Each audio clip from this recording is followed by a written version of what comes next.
오늘 아침 우리에게 주시는 하나님의 말씀은 요한복음 10장 1절부터 12절의 말씀입니다. 내가 진실로 너희에게 이르노니 문을 통하여 양의 우리에 들어가지 아니하고 다른 데로 넘어가는 자는 절도며 강도요 문으로 들어가는 이는 양의 목자라. 문지기는 그를 위하여 문을 열고 양은 그의 음성을 듣나니 그가 자기 양의 이름을 각각 불러 인도하여 내느니라. 자기 양을 다 내놓은 후에 앞서가면 양들이 그의 음성을 아는 고로 따라오되 타인의 음성은 알지 못하는 고로 타인을 따르지 아니하고 도리어 도망하느니라. 예수께서 이 비유로 그들에게 말씀하셨으나 그들은 그가 하신 말씀이 무엇인지 알지 못하니라. 그러므로 예수께서 다시 이르시되 내가 진실로 너희에게 말하노니 나는 양의 문이라. 나보다 먼저 온 자는 다 절도요 강도니 양들이 듣지 아니하였느니라.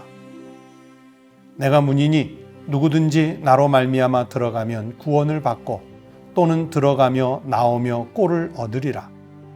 도둑이 오는 것은 도둑질하고 죽이고 멸망시키려는 것뿐이요 내가 온 것은 양으로 생명을 얻게 하고 더 풍성히 얻게 하려는 것이라. 나는 선한 목자라. 선한 목자는 양들을 위하여 목숨을 버리거니와 삭구는 목자가 아니요 양도 제 양이 아니라. 이리가 오는 것을 보면 양을 버리고 달아나나니 이리가 양을 물어가고 또 해치느니라. 오늘 아침 우리에게 주신 하나님의 말씀입니다. 제가 오래전에 처음 몽골에 가보니까 그 몽골 초원에 양과 소와 염소떼가 얼마나 많은지 모릅니다. 몽골의 인구가 금년 기준으로 약 320만 명 정도라고 하는데 소, 양, 염소, 말 이런 가축의 수는 3천만 마리가 넘는다고 합니다. 그것도 정확한 통계는 아니고요. 대략 그렇다는 겁니다. 그래서 몽골의 그 초원을 차로 달리다 보면 어린아이나 또는 청년 목동들이 말을 타고 그 양떼를 지키는 개와 그리고 손에 든 긴 장대를 이용해서 그 많은 가축대들을 이동시키는 장면을 종종 볼 수 있습니다. 제가 그것을 볼 때마다 경이로운 것은 도대체 저 양떼의 양이 몇 마리가 될까? 옆에서 지켜보는 우리는 아무리 눈을 씻고 헤아려 봐도요, 헤아릴 방법이 없습니다. 그러나 신기한 것은 목동들은 그 양들의 떼를 또는 가축의 수들을 정확하게 알고 있다는 겁니다. 그래서 양들이 제대로 따라오고 있는지, 어디가 아픈지, 먹을 것은 제대로 먹고 있는지를 늘 점검해서 그 목동들은 잘 알고 있다고 합니다. 그렇게 수백 마리씩 몰고 다녀도 목자는 정확한 숫자를 파악하고 있습니다. 여러분, 또 가축들의 입장에서는 어떻습니까? 자기들 멋대로 다니면 굶어 죽기 십상이고요. 길을 잃습니다. 그래서 어떤 일이 있어도 가축들은 목자가 인도하는 것으로 잘 따라가 주어야 합니다. 잘 따라가야 좋은 풀을 뜯을 수도 있고 깨끗한 물도 마실 수가 있습니다. 성경에서는 하나님과 우리의 관계를 목자와 양으로 비유한 경우가 참 많습니다. 여호와는 나의 목자시니 내게 부족함이 없으리로다. 다윗의 고백인데 하나님과 우리의 관계를 양과 목자의 관계로 설정한 대표적인 말씀입니다. 오늘 우리가 읽은 요한복음 10장에서도 예수님은 자신을 목자로 그리고 우리를 양으로 비유해서 말씀하셨습니다. 여러분, 양들은요, 멀리 보지 못한다고 합니다. 양이 볼 수 있는 거리는 불과 10m 내외 정도라고 합니다. 모든 포유류 동물 중에 가장 지독한 근시안을 가졌다고 합니다. 그래서 양떼가 이동하는 것을 보면요, 삼각형 모양을 이루는 경우가 많은데, 이 맨 앞에 있는 양은 목자 바로 뒤를 따라가고, 그 다음 양들은 바로 자기 앞에 있는 양의 엉덩이를 보고 따라가고, 다음 줄의 양들은 또 앞에 양의 엉덩이를 보면서 따라가다 보니까 자연스럽게 그런 삼각형을 이루게 된다고 합니다. 그러나 양들이 길을 벗어나면 위험하고 구덩이가 나오면 빠질 염려가 많습니다. 그래서 목자는 자꾸 뒤를 돌아보면서 양들이 제대로 따라오고 있는지 살펴야 합니다. 그렇게 돌봐줘도 간혹 빠지는 양이 있으면 목자가 들고 있는 지팡이를 이용해 꺼내줍니다. 우리가 그림에서 자주 보는 것처럼 끝이 낚시바늘 모양으로 휘어진 그 막대기를 가지고 다니다가 건져내주는 거예요. 그렇게 챙겨가면서 가다가 푸른 초장 또는 맑은 물이 있는 곳을 만나면 그곳에서 양들로 하여금 잠시 쉬도록 하고, 또 그곳에서 양들을 쓰다듬어 주기도 한다고 합니다. 오늘 본문 7절에 예수님께서 자신을 나는 양의 문이라 말씀하셨습니다. 목자들은 양떼를 이끌고 가다가 밤이 되면 양을 안전하게 보호하고, 또 다른 들짐승들이 울타리를 뛰어넘지 못하도록 돌들을 모아서 둥그렇게 우리 어른들 허리 높이로 돌담을 쌓았습니다. 그리고 한쪽에는 출입문을 만들어 놓고 거기에 불을 피우고 양들을 지킵니다. 바로 그 문이 양의 문입니다.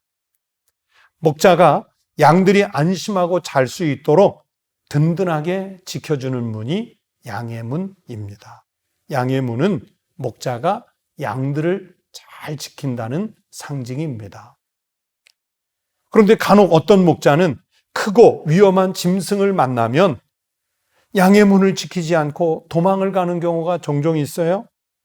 목자가 도망을 가버리면 그 양의 문이 뚫리게 되고 울타리 안에 양들은 그대로 다 죽는 참사가 벌어집니다. 그러나 진심으로 충성스러운 목동은 자기 생명을 걸고 그 양의 문을 지킵니다. 지키는 목자는 선한 목자이고, 양의 문을 지키지 않고 자기 살자고 도망가는 목자는 사꾼 목자입니다. 사랑하는 성도 여러분, 양들은 목자가 없으면 정말 홀로 살아갈 능력이 없습니다.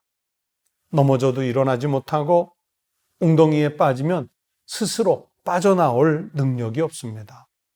늑대가 습격하면 도망도 못 가고 그냥 죽을 수밖에 없습니다. 우리가 바로 이런 양과 같은 존재입니다. 우리 인생에 목자가 되시기 위해서 예수님이 직접 찾아오셨습니다. 참 목자가 되셔서 우리를 맑은 물가로 인도해 주시고 푸른 풀밭에 우리가 누울 수 있도록 인도해 주십니다.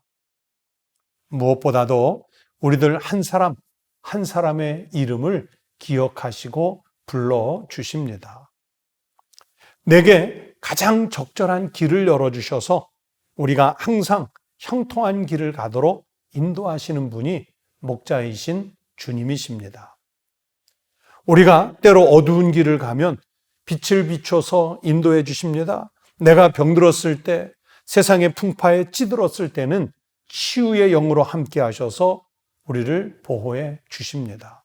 우리 인생의 위기가 찾아왔을 때는 울타리를 만드셔서 우리를 보호하시고 주님이 친히 양의 문이 되어 주시는 줄로 믿습니다. 여러분, 양처럼 근시안의 시각을 가진 우리는 우리 힘만으로는 세상을 바르게 또는 이기며 살 수 없습니다. 우리가 가야 할 길을 제대로 찾아갈 수가 없습니다. 어디로 가야 푸른 초장이 있고 어디로 가야 맑은 물가가 있는지를 우리는 구분할 수도 없습니다. 양은 자신의 힘이 아닌 목자의 힘을 의지해서 사는 것입니다. 우리가 주님 앞에서 양이라고 고백한다면 목자이신 주님의 능력으로 살아야 제대로 된 인생을 살 수 있습니다. 여러분, 양이 사는 길은 목자의 음성을 들어가면서 따라가는 것입니다.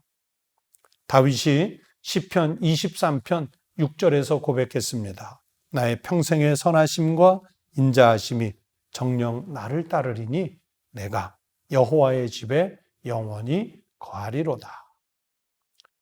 부활하신 우리 예수님을 목자 삼으셔서 그분의 힘을 덧입어 살아가는 귀한 성도들이 되시기를 주의 이름으로 축원합니다. 기도하겠습니다. 하나님 아버지, 감사합니다. 우리는 갈 바를 알지 못하고 이 세상을 헤매며 살고 있지만 길이요 진리요 생명이 되시는 주님께서 친히 우리에게 찾아오셔서 우리의 생명을 구원하시고 또 우리가 온전한 생명의 길을 잘 갈 수 있도록 주님께서 선한 목자 되시고 우리가 인생을 살다가 고비를 만났을 때는 보호받을 수 있도록 양의 문이 되어 주시는 줄로 믿습니다.